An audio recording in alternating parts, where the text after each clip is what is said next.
चलिए दोस्तों, फिर आज डे 19 का डिस्कशन शुरू करते हैं। डे 19 का टॉपिक क्या था हमारा? सिलेबस में मेंशन है उत्तर प्रदेश में सुशासन। तो अब हम गवर्नेंस में एंट्री कर चुके हैं। यहाँ से पॉलिटी का सेक्शन हमने कंप्लीट कर लिया है, पीछे हिस्ट्री भी कंप्लीट कर चुके हैं पेपर 5 में, और इंटरनल सिक्योरिटी देख चुके हैं। जो आज जुड़ रहे हैं पहली बार, पहले जाना वो टॉपिक्स कंप्लीट कर लेना और उन टॉपिक से रिलेटेड अपने नोट्स तैयार कर लेना, और जो आपको अपडेट करनी पड़े चीजें वो यहाँ से अपडेट कर लेना। आज हम शुरू करेंगे गवर्नेंस के साथ में। तो गवर्नेंस पर जाने से पहले हमने पिछला वीडियो क्या किया था? पिछले वीडियो पर पब्लिक पॉलिसी के बारे में समझा था। तो वहां से ही जोड़ते हुए हम आगे गवर्नेंस को भी आगे ले चलेंगे। कैसे? देखो भाई, जब भी कभी भी इस पर लिखने को आएगा आपसे गवर्नेंस के बारे में, तो एक बेसिक समझ पहले आपके पास होनी चाहिए कि कोई पूछ दे कि बताओ भैया होता क्या है गवर्नेंस। क्योंकि सारे राज्य या स्टेट के तौर पर समझो या नेशन के तौर पर भी समझो, तो सभी अपने यहाँ पर क्या चाहते हैं? गुड गवर्नेंस स्थापित हो। तो बेसिकली गुड गवर्नेंस होता क्या है? तो वहां जैसे हम समझे थे कि पॉलिसी मेकिंग और पॉलिसी इंप्लीमेंटेशन के तौर पर आपकी पब्लिक पॉलिसी जानी जाती है। तो यहां भी आपको जानना है कि जो गवर्नेंस होता है, गवर्नेंस में भी आपके पॉलिसी मेकिंग और पॉलिसी इंप्लीमेंटेशन का जो प्रोसेस होता है, इसी संदर्भ में आपका गुड गवर्नेंस स्थापित हो जाता है। कैसे भाई? यहां जानो, बहुत आसान है, किसी को बता सकते हो बेहद आसानी से। कैसे? बता देना कि जब पॉलिसी मान लीजिए बनाई जाती है, और बनाने के संदर्भ में क्या याद रखा जाता है? एक तो डिमांड को समझना चाहिए, विश्लेषण बहुत बेहतर ढंग से होना चाहिए।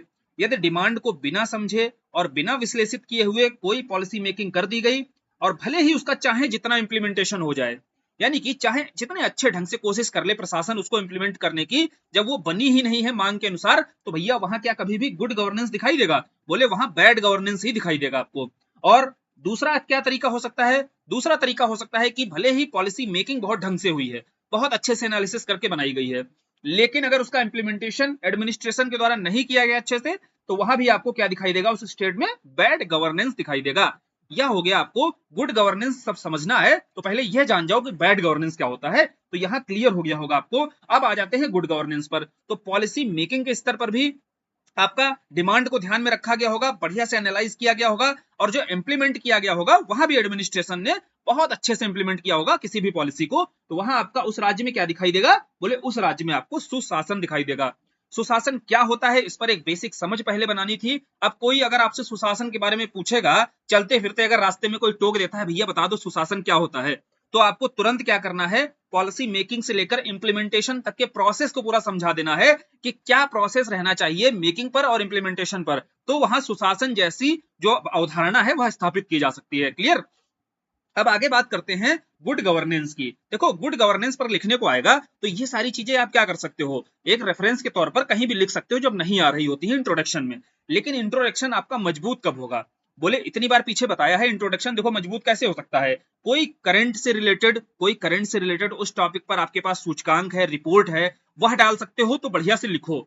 नहीं है तो किसी भी मानक परिभाषा को लिखने की कोशिश करो, किसी ऑर्गेनाइजेशन के द्वारा। मानकर चलिएगा कोई भारत का मंत्रालय है या कोई इंटरनेशनल ऑर्गेनाइजेशन है, इसके द्वारा अगर कोई परिभाषा गढ़ी गई है ना, तो कोशिश किया करो उसको लिखा करो, और वह आपके नोट्स में होना चाहिए। जैसे जब भी गुड गवर्नेंस पर लिखने को आए, जब भी सुशासन पर लिखने को आए, तुरंत आपको बताना है वर्ल्ड बैंक ने जो परिभाषा दी है इसको हम बढ़िया इंट्रोडक्शन अपना बना देंगे। और वर्ल्ड बैंक कहता है कि गुड गवर्नेंस वह शासन व्यवस्था है जहां सार्वजनिक वस्तुओं का व्यवसायिक रूप से प्रबंधन होगा। यानी कि जो पब्लिक गुड्स हैं उनका मैनेजमेंट व्यवसायिक तरीके से किया जाएगा। इसके अलावा विधि का शासन होगा, मतलब रूल ऑफ लॉ वहां पर होना चाहिए, और निर्णय निर्माण प्रक्रिया पारदर्शी होनी चाहिए। यानी कि जो डिसीजन मेकिंग होनी चाहिए उस वहां पर बहुत अधिक ट्रांसपेरेंसी होनी चाहिए। गुड गवर्नेंस के टूल समझ लेना। ये सारी चीजें जहां भी आपको जिस स्टेट में आपको दिखाई दे, समझ जाना यहाँ पर शासन बहुत ही बेहतरीन है ना, बहुत अच्छे से शासन किया जा रहा है। अब चौथा क्या बताया? चौथा बताया जो सार्वजनिक मामले होते हैं इसमें जन भागीदारी सुनिश्चित होनी चाहिए। मतलब अगर सार्वजनिक मामला है, सर्वजन से जुड़ा हुआ मामला है, तो बिना जनता की भागीदारी के कैसे वह सार्वजनिक मामला हो सकता है? तो सार्वजनिक मामले में भी जन भागीदारी जरूरी है। तो ये आपकी डेफिनेशन दी गई गुड गवर्नेंस की, और जो कीवर्ड्स थे उन्हें देखो अंडरलाइन कर देना है और उन्हें ही ध्यान रखना है, और आपकी परिभाषा बनाने में आपको आसानी भी रहेगी। तो विश्व बैंक ने यह परिभाषा दी है। अब मान लो भैया विश्व बैंक की परिभाषा किसी को नहीं आती है, सारे लोग थोड़ी ना एक ही इंट्रोडक्शन बना दोगे कि विश्व बैंक के अनुसार सभी ने यही परिभाषा दे दी। इंट्रोडक्शन लिखने के तरीके बहुत से होते हैं, तो एक परिभाषा मानक परिभाषा है, दूसरा कोई हो सकता है सुशासन सूचकांक के आधार पर भाई इंट्रो लिख सकता है। जैसे सुशासन सूचकांक कार्मिक मंत्रालय के द्वारा जारी किया जाता है, और हालांकि 2021 के बाद से अभी इसका तीसरा जो मान लीजिएगा कि दो ही बार अभी तक इसको जारी किया गया है। तो दूसरी बार जब जारी हुआ था सुशासन सूचकांक, तो यहाँ उत्तर प्रदेश की स्थिति में सुधार देखने को मिला था और उत्तर प्रदेश की यहाँ 5वीं रैंक आई थी, ध्यान रखना। तो उत्तर प्रदेश ने सुशासन के स्तर पर सुधार करते हुए यहाँ 5वीं रैंक प्राप्त की थी। तो यह भी आप इंट्रोडक्शन के तौर पर बता सकते हो, एक सकारात्मक इंट्रो हो जाएगा, एक बढ़िया उत्तर प्रदेश के संदर्भ में इंट्रो भी रह जाएगा यहाँ पर, है ना। फिर यह जो सुशासन सूचकांक है, यह सुशासन दिवस के अवसर पर ही जारी किया गया था और सुशासन दिवस हम कब मनाते हैं? 25 दिसंबर को, अटल बिहारी वाजपेयी जी की जयंती पर। तो इंट्रोडक्शन के तौर पर इतना अगर आपके पास है मटेरियल, तो इस मटेरियल से आप कितना बढ़िया इंट्रो बना सकते हो, यह आप समझ गए होंगे यहाँ पर, और कैसे बनाना है यह भी समझा दिया गया। आगे आते हैं भाई, बहुत ही ब्रीफ में अगर ये चीजें भी आप अपने आंसर में डालोगे, जब भी सुशासन पर मान लीजिएगा क्वेश्चन आता है भाई, चुनौतियों पर या सरकार के प्रयासों पर, अक्सर क्वेश्चन इसी पर पूछा जाएगा कि सुशासन के सामने जो चुनौतियां हैं, बाधाएं हैं, या उत्तर प्रदेश सरकार के द्वारा बहुत सारे सुशासन के तौर पर प्रयास किए जा रहे हैं। देखो इस टॉपिक पर आपके पास क्या समझ होनी चाहिए, उत्तर प्रदेश के सुशासन पर फ्रेमवर्क समझो दिमाग में, पहले यहाँ ध्यान से सुनो। यहाँ आपके पास टॉपिक पर समझ यह होनी चाहिए कि उत्तर प्रदेश में जो सुशासन होता है, इसके संदर्भ में हमारे यहाँ क्या पृष्ठभूमि रही है, यानी कि कैसे कैसे हमारे यहाँ चरणबद्ध तरीके से उत्तर प्रदेश में सुशासन जैसी अवस्था बनी हुई है ना। क्या बनी, क्या कभी कुशासन रहा या सुशासन ही शुरुआत से देखा गया है आजादी के बाद से, यह होती है बेसिक समझ। फिर आपको बताना होगा कि आखिर उत्तर प्रदेश सरकार के द्वारा प्रयास क्या क्या किए जा रहे हैं। इस संदर्भ में सरकार प्रयास तो करती ही है ना, क्योंकि जनप्रतिनिधि जो हमारे भेजे जाते हैं वह कुशासन के लिए नहीं, सुशासन के लिए ही भेजे जाते हैं। तो उस संदर्भ में सरकार प्रयास भी करती है। फिर भी हमारे यहाँ बहुत सारी चुनौतियां देखने को मिलती हैं, तो फिर हमें चुनौतियां पता होनी चाहिए कहाँ कहाँ पर दिखाई देती हैं। इसके बाद आगे की राह में बताते हुए कुछ सजेशंस देने हैं और अपना टॉपिक को कंप्लीट कर देना है। तो पूरा कंक्लूड करना है टॉपिक, इंट्रो से लेकर के बीच में, मध्य में आपको मेन बॉडी में क्या क्या समझ होनी चाहिए कि क्या भैया हमारे यहाँ प्रयास किए जा रहे हैं उत्तर प्रदेश सरकार के द्वारा, और क्या यहाँ पर चुनौतियां अभी भी बनी हुई हैं जिनका समाधान आप कैसे सुझा सकते हो। क्लियर बात है, यही होती है इस टॉपिक पर आपकी ओवरऑल समझ, और इससे ज्यादा आपको यहाँ पढ़ने की जरूरत भी नहीं है। इतना ही समझ लो ताकि लिखने को कभी भी कैसा भी प्रश्न बनाए, जो प्रश्न की डिमांड हो उस डिमांड पर हिट करो, और आसपास चीजें जो लिखनी होती है इंट्रो कंक्लूजन में, उन्हें आप रेडीमेड अपना तैयार रखो। ठीक है, तो आगे बढ़ते हैं। जैसे कुछ चीजें और शामिल की जा सकती हैं मसाले के रूप में, जैसे यूएनडीपी के द्वारा 8 मूल तत्व बताए गए। कहीं भी अगर आपको सुशासन के बारे में लिखना है, देखो यह पेपर 2 में भी काम आएगा आपके, याद रखना पेपर 2 में भी काम आएगा। इसके अलावा एथिक्स का पेपर जो आपका होता है पेपर 4, यहां भी काम आएगा। कैसे? यहाँ आपके गवर्नेंस को लेकर के 2 यूनिट भैया दी हुई है, ठीक, और पेपर 5 में काम आएगा। तो 3 जगह काम आ रहा है, तो इसको बहुत अच्छे से तैयार कर लो। यह यूएनडीपी के जो संयुक्त राष्ट्र विकास कार्यक्रम है, इसके 8 मूल तत्व इसके द्वारा बताए गए हैं सुशासन के, तो एकदम याद होने चाहिए ताकि आप कहीं भी इसको शामिल कर सको। पहला क्या है आपका? पहला है आपका पार्टिसिपेशन, सहभागिता जिसको बोलते हैं। इसके साथ साथ में देखो सुनते भी चलना, एक एक लाइन में, 2 लाइन में, तो और क्लियर हो जाएगा। सहभागिता का मतलब होता है जहां सूचनाबद्ध समाज हो, आपका संगठित समाज होगा, साथ ही साथ अधिकार संपन्न समाज हो, वहां के लोगों को अधिकार मिला हुआ, अधिकार वहां के लोगों को प्राप्त होना चाहिए। तो यहाँ क्या हो जाएगा, इससे सहभागिता और उनकी भागीदारी, शासन में उनकी भागीदारी स्थापित होगी। तो पहला यह टूल बताया गया। दूसरा है विधि का शासन। विधि के शासन को समझना है तो व्यक्ति के शासन से तुलना करते हुए समझो। अगर किसी व्यक्ति विशेष का शासन होगा तो भैया विधि के सामने तो सारे बराबर होते हैं, लेकिन व्यक्ति विशेष का अगर शासन होगा तो वहां अराजकता फैल सकती है ना, वहां ऑटोक्रेसी फैल सकती है। तो यहाँ व्यक्ति के शासन से आप तुलना कर सकते हो। जैसे जर्मनी में एक समय के लिए हिटलर का शासन था, तो क्या यहाँ वहां पर विधि का शासन था? क्या वहां सुशासन था? बोलोगे नहीं था। तो ऐसे रिलेट करते हुए समझा करो भाई सारे पॉइंट्स को। फिर आता है पारदर्शिता। देखो शासन में, गवर्नेंस में आपके हमेशा ट्रांसपेरेंसी रहनी चाहिए, है ना, लेकिन आजकल क्या है, गोपनीयता की संस्कृति का उदय हो रहा है। अब गोपनीयता की यदि संस्कृति होगी तो सीधी सी बात है शासन में सारे करप्ट कार्य किए जाएंगे। फिर आता है जवाबदेहिता। प्रशासक यदि जवाबदेह नहीं होगा, यानी कि प्रशासक को जवाबदेह होना ही पड़ेगा, अकाउंटेबिलिटी यहाँ पर होनी चाहिए प्रशासक वर्ग की। कोई यदि नीति निर्माण है या नीति के क्रियान्वयन के संदर्भ में कोई गलती होती है तो वहां पर किसकी जवाबदेही बनती है? प्रशासक की जवाबदेही बनती है। और नीति निर्माण के स्तर पर किसकी जवाबदेही बनती है? सरकार की जवाबदेही बनती है। तो यहाँ जवाबदेहिता का टूल भी शामिल होना चाहिए। फिर आता है अनुक्रियाशीलता, जिसे रिस्पॉन्सिवनेस बोलते हैं। देखो रिस्पॉन्सिवनेस का मतलब सीधा समझो रिस्पॉन्स देना, यानी कि आप एक समय सीमा के भीतर यदि रिस्पॉन्स दे रहे हो तो इसका मतलब है कि आपके यहाँ पर गुड गवर्नेंस की स्थिति बनी हुई है। फिर है सहमति उन्मुख, कंसेंट की बात की जाती है ना। सहमति उन्मुख मतलब है सभी की सहमति होना अनिवार्य है, और वो भी आम सहमति के साथ ही कोई भी नीति का क्रियान्वयन या निर्माण होना चाहिए। फिर समता और समावेशिता अगला टूल है आपका। इक्वालिटी, है ना, यानी कि इक्वलिटी का मतलब क्या है, सभी वर्गों को यहाँ पर समाहित करना है, यानी कि जितने समाज में उस समय वर्ग मौजूद हैं, चाहे कोई वंचित वर्ग हो, चाहे कोई उच्च वर्ग हो, निम्न वर्ग हो, सभी को शामिल करते हुए ही हमें पॉलिसी मेकिंग का काम करना है। और आपका अगला क्या बचता है लास्ट, प्रभावशीलता व दक्षता। देखो प्रभावशीलता, इफेक्टिवनेस। इफेक्टिवनेस का मतलब क्या होता है, आपके राज्य में जो भी संसाधन है ना, जो भी रिसोर्सेस हैं, अब रिसोर्सेस का ऑप्टिमम यूज जरूरी है। अगर आप पॉलिसी मेकिंग, पॉलिसी इंप्लीमेंटेशन कर रहे हो और रिसोर्सेस का अति दोहन करते हुए करोगे तो काहेगा गुड गवर्नेंस, बोले इसीलिए रिसोर्सेस का ऑप्टिमम यूज भी बहुत जरूरी है, तो उसे ही बोलते हैं आपका प्रभावशीलता और दक्षता। तो यही 8 मूल तत्व हैं जो UNDP, united nation development program के द्वारा सुझाए गए हैं, और ये आठों याद कर लेना आप। इसके लिए कोई कोड भी आप बना सकते हो, जैसे रेसर पेट, ऐसे कोड आप बना लो। रेसर पेट में आप देखोगे रिस्पॉन्सिवनेस, अकाउंटेबिलिटी, कंसेंट, इक्वालिटी, है ना, ये रूल ऑफ लॉ सारे आ जाएंगे, ध्यान से देखना इसको। तो रेसर पेट इसका एक कोड, जो अपने हिसाब से आपको जो भी लगे वैसा कोड बना लो, ताकि 8 आपके जो मूल तत्व हैं यूएनडीपी के, ये सारे याद रहेंगे, ठीक है, क्योंकि यही आपको अंततः वहां कॉपी पर अपने लिखने होंगे, और लिखने होंगे, एग्जामिनर ये देखेगा तभी उसको मजा आएगा। ठीक, आगे बढ़ते हैं। अब उत्तर प्रदेश के संदर्भ में थोड़ा समझने की कोशिश करते हैं कि सुशासन को लेकर के पहले हमें समझना है कि क्या स्थिति रही है उत्तर प्रदेश में।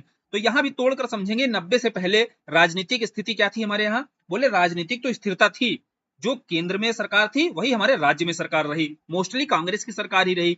तो 90 के पहले राजनीतिक स्थिरता थी, लेकिन दूसरी दिक्कत थी हमारे पास। क्या दिक्कत थी, बोले सोशियो इकोनॉमिक एंगल पर हमारे पास चैलेंजेस बहुत थे, सामाजिक आर्थिक चुनौतियां थी। क्या क्या चुनौती थी, एक तो हमारी ग्रोथ रेट बहुत कम थी उस समय, हमारे यहाँ पर गरीबी बहुत अधिक थी, जनसंख्या विस्फोट की समस्या थी, सरकार के पास सीमित आय थी, है ना, ये सारी चैलेंजेस हमें दिखाई देते हैं। इस संदर्भ में भैया सरकार कहां से गुड गवर्नेंस स्थापित कर पाएगी, पहले तो यह बेसिक नीड ही पूरी करने के चक्कर में रहेगी, पहले सोचेगी पहले बेसिक नीड्स पूरी की जाए, गुड गवर्नेंस तो आगे देखा जाएगा, पहले गवर्नेंस तो स्थापित हो जाए। तो शुरुआती स्तर पर देखो यह समस्या दिखाई देगी उत्तर प्रदेश में। फिर आगे बढ़ेंगे, 90 से 17 का दौर देखेंगे, यहां देखो राष्ट्रीय स्तर पर तो बदलाव देखने को मिलेगा, वही उत्तर प्रदेश के संदर्भ में भी गठबंधन का दौर आएगा। अब गठबंधन का दौर चल रहा था, राष्ट्रीय स्तर पर भी बदलाव देखने को मिल रहा था, तो यहाँ क्षेत्रीय मुद्दे उठाए तो जाएंगे, लेकिन एक समस्या यहाँ यूपी के संदर्भ में बनी हुई थी कि अभी भी उत्तर प्रदेश बीमारू राज्य की श्रेणी में था। शुरू में ही समझाया था पहले ही दिन कि उत्तर प्रदेश अभी भी बीमारू राज्य की श्रेणी में था। यहाँ आर्थिक समृद्धि बहुत कम, ना तो औद्योगिक विकास हुआ, ना ही कानून व्यवस्था बहुत मजबूत, साथ ही साथ प्रशासन में आपकी लालफीताशाही और निवेश भी हतोत्साहित। जब इतनी सारी चीजें आपको दिखाई देंगी, और यही तो आपको दर्शाता है कि यह बीमारू स्टेट की श्रेणी में आता है, चाहे वह इकोनॉमिक एंगल से हो, चाहे वह आपका एडमिनिस्ट्रेटिव एंगल से हो, चाहे वह आपका सोशल एंगल से हो, सभी एंगल पर उत्तर प्रदेश कमजोर राज्य के रूप में नजर आ रहा था।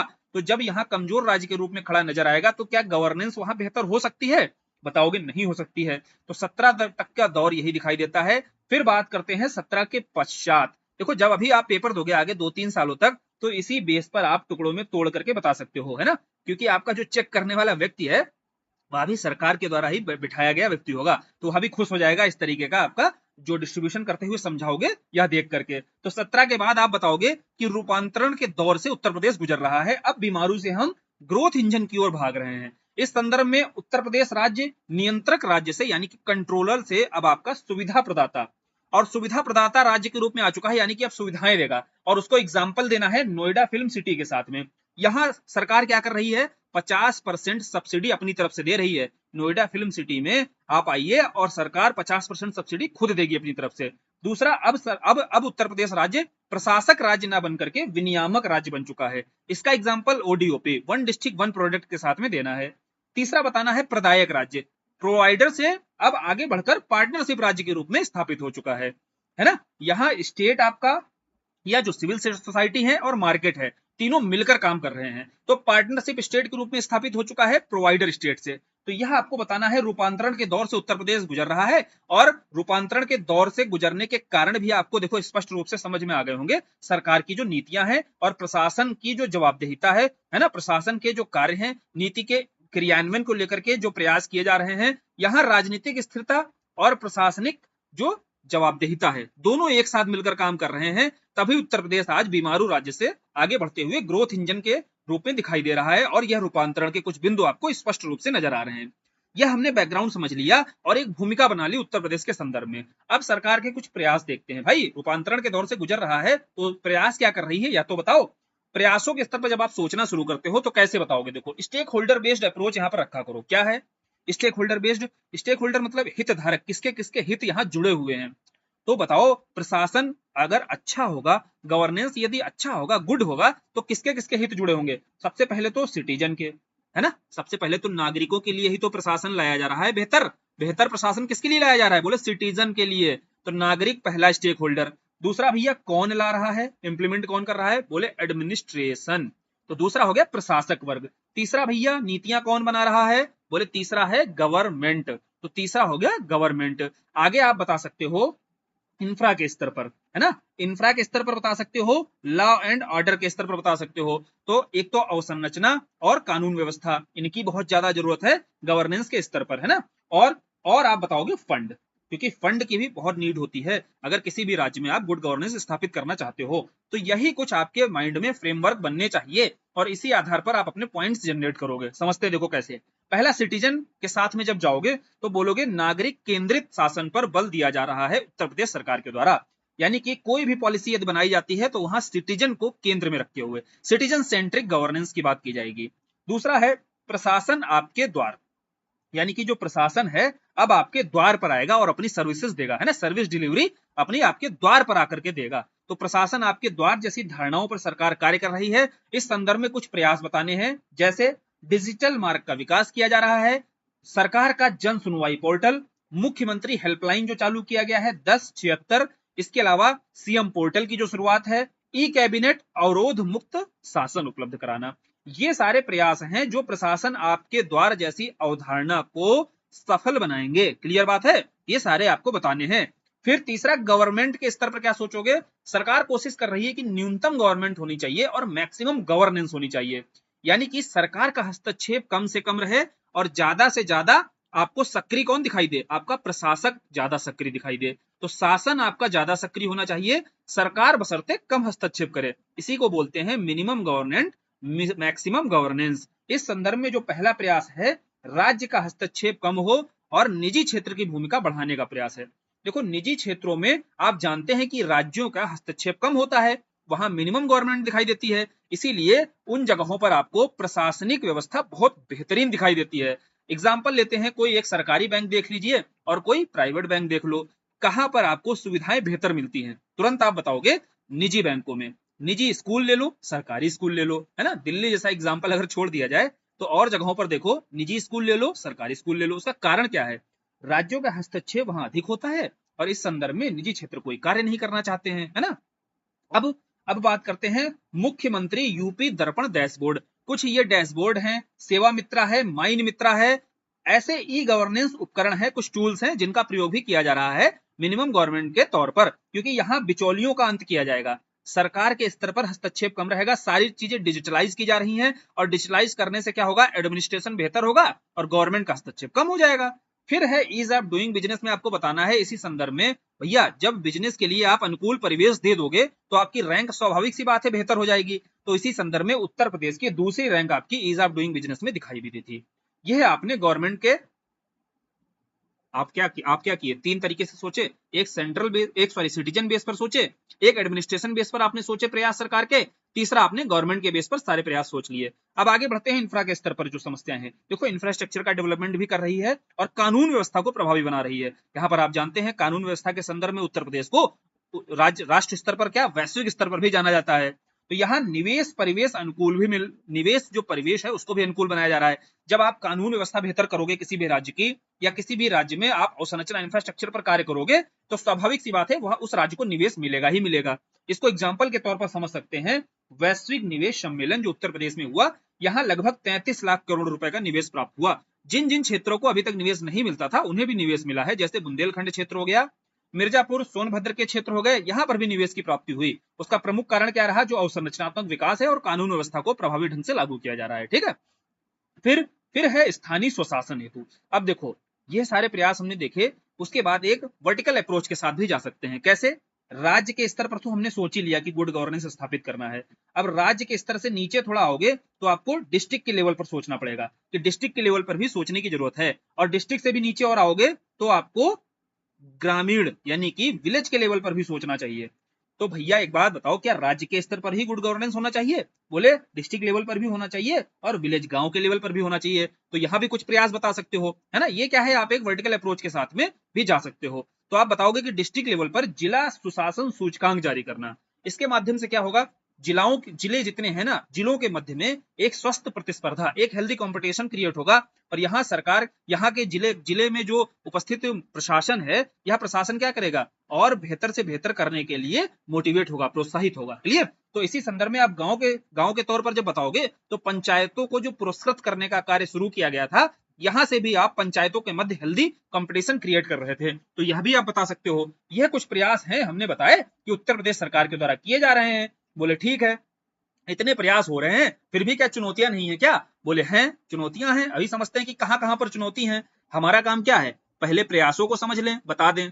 फिर प्रयासों के स्तर पर हमने देखा कि सरकार इतनी कोशिश कर रही है, लेकिन गुड गवर्नेंस में भी कुछ कमियां तो दिखाई देती हैं अभी भी। ऐसा तो है नहीं पूरी तरीके से एकदम सुशासन स्थापित हो चुका है, नागरिक एकदम सारे खुश हैं, सभी को पर्याप्त अधिकार मिल गए हैं, सेवाओं की सुपुर्दगी बहुत तेज हो रही है, कोई पेपर लीक नहीं हो रहा है ना? तो ऐसा कुछ तो है नहीं। तो बोले फिर कमियां कहां पे आ रही हैं, दिक्कत कहां पे है? तो कमियां, चलो चुनौतियां समझते हैं। चुनौतियों का स्तर भी अगर समझना है तो उसका फ्रेमवर्क भी उसी हिसाब से बनाना पड़ेगा। पहली कमी हमने देखी कि वास्तव में जो उत्तर प्रदेश के संदर्भ में पोटेंशियल के स्तर पर जो कमी है भी हमारे यहाँ, पोटेंशियल नहीं, जो हमारे यहाँ कमी वास्तव में मौजूद है। अब वो कमी क्या है भैया? पहली कमी देखो, सोशियो इकोनॉमिक एंगल पर देखेंगे। पोटेंशियल तो है हमारे पास, लेकिन सोशियो इकोनॉमिक एंगल पर आपकी जो विषमता दिखाई देती है, और उस विषमता के चलते हमारे यहाँ गरीबी और बेरोजगारी, उत्तर प्रदेश में गरीबी और बेरोजगारी बड़े स्तर पर मौजूद है अभी भी, है ना? यहाँ समझो कि इसका लिंक कैसे है वहां से, भाई गुड गवर्नेंस से यह इसमें हिंडर, बाधा कैसे बनते हैं? तो बाधा ऐसे बनते हैं कि जब आपके यहाँ पर गरीब समुदाय अधिक होगा या बेरोजगारी का स्तर अधिक होगा, तो एक बात बताइए, गरीबों के लिए, बेरोजगारों के लिए लोक कल्याणकारी कार्य करने की जिम्मेदारी किसकी? बोले स्टेट की है। बोले है, तो स्टेट की यहाँ पर जिम्मेदारी बढ़ जाएगी तो उसको हस्तक्षेप करना पड़ेगा। बोले करना पड़ेगा, तो हस्तक्षेप जब ज्यादा करेगा तो जो हमारा टूल है मिनिमम गवर्नमेंट का, वो टूल बाधित होगा कि नहीं होगा? यहाँ मैक्सिमम गवर्नमेंट के रोल में आना ही पड़ेगा। बोले इसीलिए यह जो सोशियो इकोनॉमिक जो डिस्पैरिटी है हमारे यहाँ, यह एक बड़ा बाधक बनती है। इस संदर्भ में राज्य की अधिक आवश्यकता होगी, और वहां पर गरीबी और बेरोजगारी को अगर खत्म करना है तो यह एक बड़ी बाधा हो गई, बड़ी चुनौती है कि नहीं सुशासन के संदर्भ में हमारे सामने। बोले सरकार को लोक कल्याणकारी कार्य भी करना है और सुशासन भी स्थापित करना है, ये डबल चैलेंज है। फिर आते हैं एडमिनिस्ट्रेटिव एंगल पर क्या क्या चुनौतियां हैं। बहुत सारी चीजों से निजात पाई जा सकती है, लेकिन वहां लापरवाही किसकी है? प्रशासन की। प्रशासक, वहां पर प्रशासक वर्ग जो है बहुत लापरवाही करता है। उसमें सबसे पहला है जो उसकी कॉलोनियल माइंडसेट है ना? एलिट वर्ग जो एलिट माइंडसेट के साथ में रहते हैं, कुछ आपके एडमिनिस्ट्रेशन में लोग हैं, वह एक अभी भी एलिट माइंडसेट के साथ में रह रहे हैं, यानी कि जो अभिजात्य वर्गीय मानसिकता दिखाई देती है। इस संदर्भ में वह नजदीकी किसके साथ बनाएंगे? अभिजात वर्ग के साथ बनाएंगे, एलिट वर्ग के साथ बनाएंगे। तो जो जनता है, जनता तो एलिट वर्ग में आती नहीं है, मोस्टली जनता आपकी क्या है? या तो वंचित वर्ग है। भाई वास्तव में जो नीति निर्माण होता है उसकी जरूरत किसको होती है? लोक कल्याणकारी कार्यों की जरूरत किसको होती है? वंचित वर्गों को। अब बोले वंचित वर्गों से ये दूरी बना के रखेंगे। अब दूरी बना के रखेंगे तो काहे की नीतियां फिर भाई केवल पन्नों पर ही रह जाएंगी वो तो दूसरी देखो चुनौती यह है आपकी नौकरशाही के स्तर पर।